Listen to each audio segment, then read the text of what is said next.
Il est l'heure des chantiers de la recherche. Bonjour Marion Bette. Bonjour. Merci d'être avec nous. La canicule que nous venons de traverser le montre une nouvelle fois. Nos modes de vie collectifs ne sont pas adaptés aux défis du dérèglement climatique. Comment expliquer ce qui est parfois perçu comme une réticence au changement de la part des populations, notamment modestes? De même, comment observer la difficulté des gouvernements à transformer durablement nos économies et nos sociétés? La philosophie peut nous y aider et la réponse se niche peut-être du côté du contrat social. C'est en tout cas l'objet de vos recherches. Vous êtes docteur en philosophie, chercheuse à l'IDRI, un think tank international sur le développement durable. Et vous êtes au sein du programme Mode de vie en transition. Je cite l'un des rapports que vous avez coordonné, qu'on peut lire sur le site de l'IDRI, vers un contrat social pour le 21e siècle. Comment en sommes-nous arrivés là? C'était en juin 2024. Ça remonte. Comment avez-vous vu, observé cette gestion de la période caniculaire par rapport à vos travaux? Oui, alors comme souvent, on remarque il a manqué une approche un peu plus systémique de ce qui était en train de se passer. C'est-à-dire que on a beaucoup misé sur des cadrages un peu individuels. On a appelé les gens, soit dans les écosystèmes un peu écolos, à résister à avoir une climatisation chez soi, ou parce que ce serait très énergivore et pas forcément une bonne solution de long terme, ce qui est vrai évidemment, même s'il faut l'installer dans les hôpitaux, les écoles, etc. Et puis c'était une approche assez inégalitaire parce que comme aucun plan global n'a été fait depuis quelques mois pour nous préparer à ces grandes canicules. Les populations ne sont pas adaptées, ne sont pas protégées. Et donc, ce qui se passe, c'est que tout repose sur une sorte de logique de débrouille où, en fait, les familles font ce qu'elles peuvent. Et là, les inégalités font retour de façon massive. C'est-à-dire qu'on va avoir des grands ensembles, par exemple en Seine-Saint-Denis, où on va complètement manquer de choses aussi élémentaires que des volets ou des protections solaires, alors que les familles les plus aisées vont avoir les moyens d'accéder à un climatiseur. Donc là, il y a vraiment quelque chose de très inégalitaire qui montre le manque d'approche systémique. Ce qui est très intéressant dans vos travaux, Marion Bette, c'est que vous remontez en fait au XVIIIe siècle et au contrat social. Il va falloir nous en dire un mot.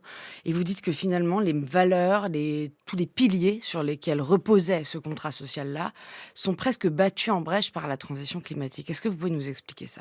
Oui, c'est exactement ça. En fait, on s'est emparé de l'image de contrat social, qui est une image assez familière pour nous en France, parce que c'est un concept philosophique qu'on connaît depuis Rousseau, et puis aussi ailleurs depuis Hobbes. C'est une image qui nous a plu parce qu'elle montre que la vie commune, la vie sociale, en fait, est fondée sur des pactes communs, et que ces pactes peuvent être éventuellement traversés de crises. Et donc, on a repéré en particulier 4 pactes: le pacte travail, le pacte consommation, le pacte sécurité, et puis le pacte démocratie qui organise toute notre vie commune, soit de façon très implicite, c'est-à-dire qu'on va avoir un peu des grandes promesses auxquelles nous tenons, par exemple l'émancipation ou l'accès aux droits ou des choses comme ça, soit ça va prendre des formes beaucoup plus explicites, c'est dans notre droit du travail, dans notre constitution, etc. Toutes ces règles organisent notre vie commune.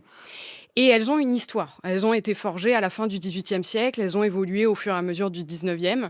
Et c'est ça, un peu, l'horizon d'attente des citoyens en France. Et quand la transition écologique arrive, en fait, elle vient éventuellement percuter ces pactes-là. C'est-à-dire que, par exemple, le pacte consommation, ça a été un pacte qui a été beaucoup organisé autour du productivisme de masse. On peut le résumer en disant j'accepte en quelque sorte de recevoir une pression à consommer en permanence. Je reçois un salaire par mon travail qui me permet de consommer. Et en échange, voilà, je fais tourner la vie économique du pays et j'accède à des biens de première nécessité ou des biens plus luxueux pour les plus chanceux. C'est pas forcément un pacte qui est souhaitable en soi, mais en tout cas, c'est comme ça qu'il a été formulé dans notre histoire. Et clairement, la transition écologique vient percuter ça parce que nous ne pouvons plus rester dans cet idéal productiviste, extractiviste, consumériste qui a fait notre modernité depuis quelque temps. Pareil pour la sécurité, vous dites à l'aune de cette canicule, on a vu, il y a des gens qui sont morts au travail. Vous allez me dire, ça existe aussi quand il n'y a pas de période de canicule, mais tout de même, est-ce que ça fait aussi partie du contrat social, normalement, d'assurer la sécurité pour travailler? Tout à fait, c'est normalement une sécurité de base qu'on assure pour les travailleurs. C'est l'histoire de notre pacte travail et de notre pacte sécurité. À la fin du 19e siècle, il y a eu une loi très importante, celle de 1898, qui a reconnu les accidents du travail, et c'était une avancée majeure.